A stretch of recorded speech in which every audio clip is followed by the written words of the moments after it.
Assalamualaikum warahmatullahi wabarakatuh. Berjumpa lagi dengan Ibu Santi Dewi dari Universitas PGRI Palembang. Hari ini kita akan belajar tema 2 organ gerak hewan dan manusia, subtema 3 lingkungan dan manfaatnya, pembelajaran 1.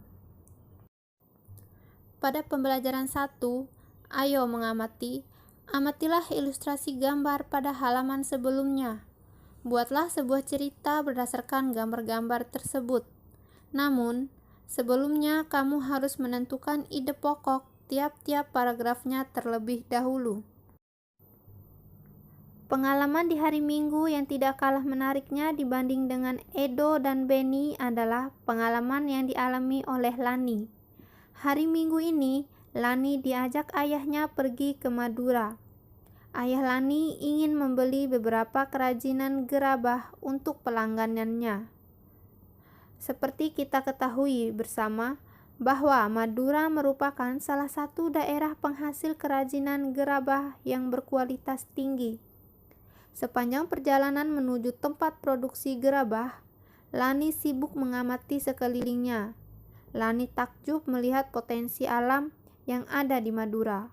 Lani juga begitu kagum akan orang-orangnya. Mereka pekerja keras. Mereka juga pandai memanfaatkan potensi alam yang ada di sekitarnya. Mereka bekerja keras dari pagi hingga sore. Tak kenal lelah meski harus berkubang dengan tanah, menggali dan mengumpulkan tanah liat untuk dijadikan bahan pembuatan gerabah.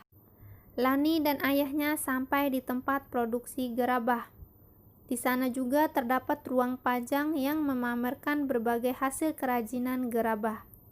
Bagi pelanggan yang akan membeli gerabah, tinggal menunjukkan contoh gerabah yang dipamerkan di ruang pajang tersebut, untuk kemudian diambilkan sesuai dengan pesanan oleh pengrajin di tempat produksi atau gudang.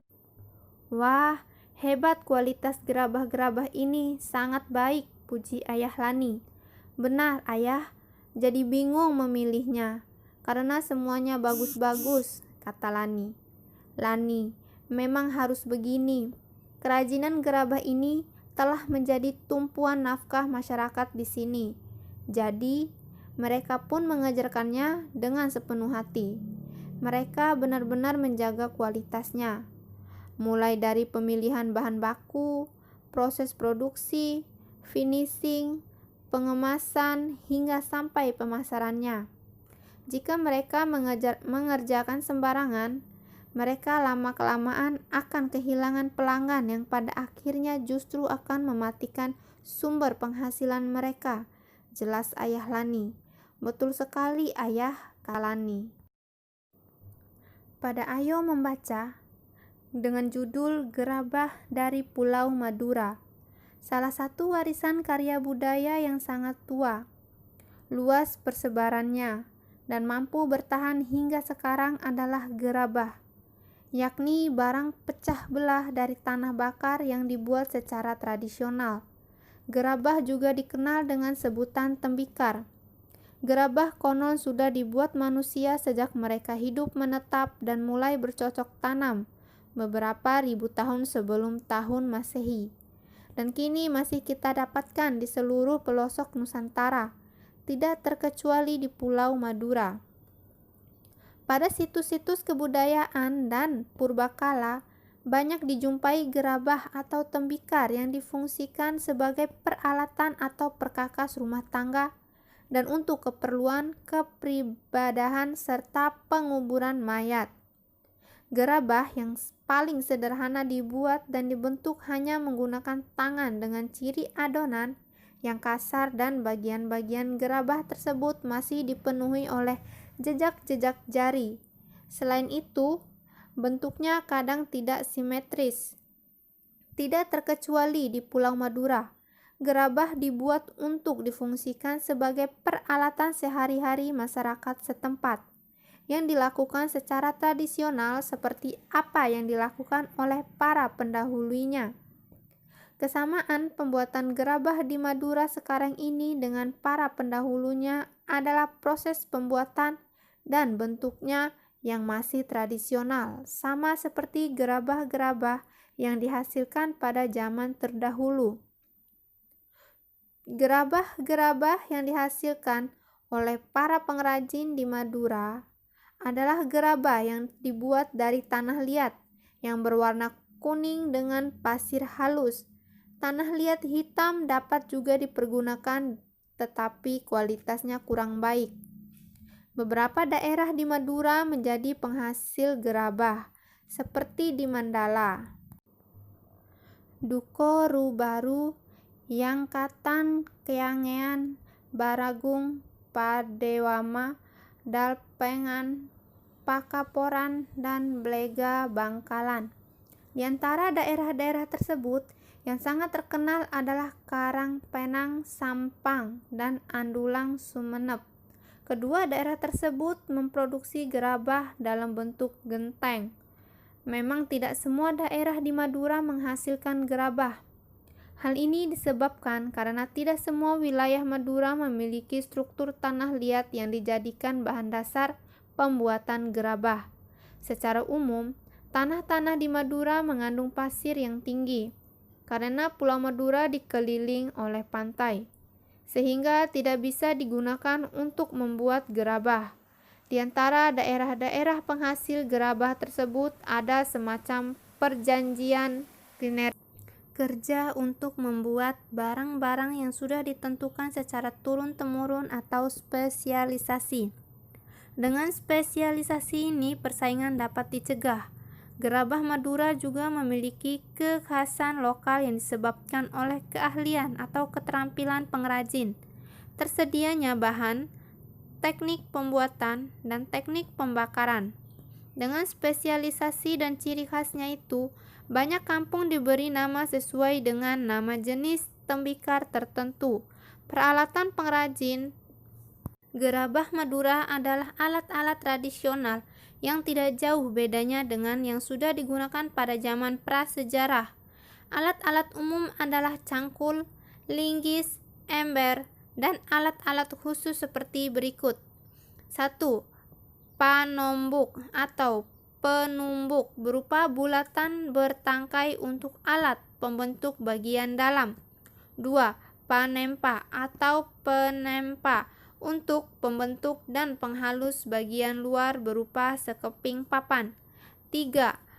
Pengorek atau pengerok, sejenis sabit bermata miring bertangkai panjang untuk menghaluskan bagian dalam. 4.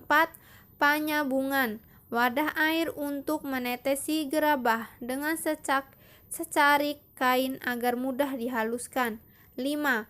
Pangelet, secarik kain untuk membentuk bibir gerabah. 6. Pengajakan, sejenis nyiru untuk ayakan pasir. 7. Pengabuan, tempat abu. Dan 8. Panompal, alat menyisikan abu dari pembakaran. 9. Werkower, galah berujung kawat. 10. Pamatong, sejenis pisau atau kawat pemotong tanah liat. 11. Pungku, pembakaran gerabah.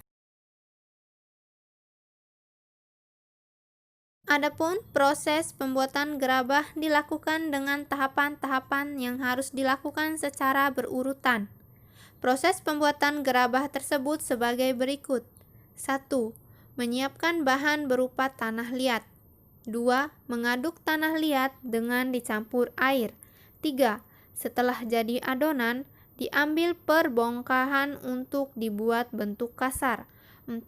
Dengan menggunakan kain pangelet, bibir atau pinggiran bongkahan dibentuk sehingga bulat melingkar. 5. Bila yang dibuat sejenis periuk, maka ketika pinggiran atau bibir sudah jadi, lalu diangin-anginkan, baru kemudian membuat bagian perut yang terpisah dengan bibir. Kemudian setelah jadi perut dan bibir disambung dan diperhalus. 6. Bila yang dibuat bertelinga atau bertangkai, maka dibuatkan telinga atau tangkai untuk kemudian ditempelkan atau digabungkan dan diperhalus. 7. Setelah halus dan diteliti kesempurnaannya, kemudian dijemur atau dibakar hingga benar-benar kering. 8. Langkah terakhir setelah kering adalah dibersihkan. Namun, untuk beberapa daerah ada yang masih menyempurnakannya dengan cat yang berasal dari lumpur. Keberadaan pengrajin gerabah di Madura ini telah banyak memberikan manfaat, baik untuk pengrajin, pemakai maupun untuk masyarakat umum. Pemakai gerabah Madura memperoleh banyak keuntungan seperti harga murah, anti karat, mudah dibersihkan, dan mengurangi polusi. Di samping itu, juga dapat menyerap banyak tenaga kerja.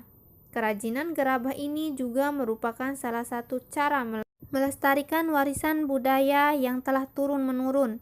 Mengingat manfaat-manfaat tersebut, maka pelestariannya perlu mendapat perhatian dari kita semua. Salah satu caranya dengan menjaga kualitas. Meski gerabah masih tetap diproduksi, tetapi dalam perkembangannya dihadapkan pada produk-produk modern. Produk-produk modern tersebut tidak hanya proses pembuatannya yang modern, namun juga menggunakan bahan-bahan yang lebih praktis dan lebih tahan lama, seperti dari plastik, karet, besi, dan aluminium. Akibatnya, lambat laun menggeser keberadaan gerabah. Para pengrajin pun juga terancam. Ayo berlatih. Kamu sudah bisa menentukan ide pokok dari sebuah bacaan. Sekarang kembangkan ide-ide pokok berikut menjadi sebuah paragraf. Pengrajin gerabah merupakan salah satu profesi yang ada di Indonesia. Para pengrajin tersebut bekerja keras untuk mencari nafkah untuk keluarganya. Begitu juga dengan orang tuamu. Walaupun memiliki profesi yang berbeda, tetapi tujuannya sama, yakni mencari nafkah untuk menghidupi keluarganya. Itulah video pembelajaran pada hari ini. Tema 1, subtema 3, pembelajaran 1. Semoga materi dalam video ini dapat bermanfaat dan membantu bagi siswa-siswi kelas 5. Sekian video pembelajaran ini dari saya. Sampai berjumpa di video pembelajaran berikutnya. Wassalamualaikum warahmatullahi wabarakatuh.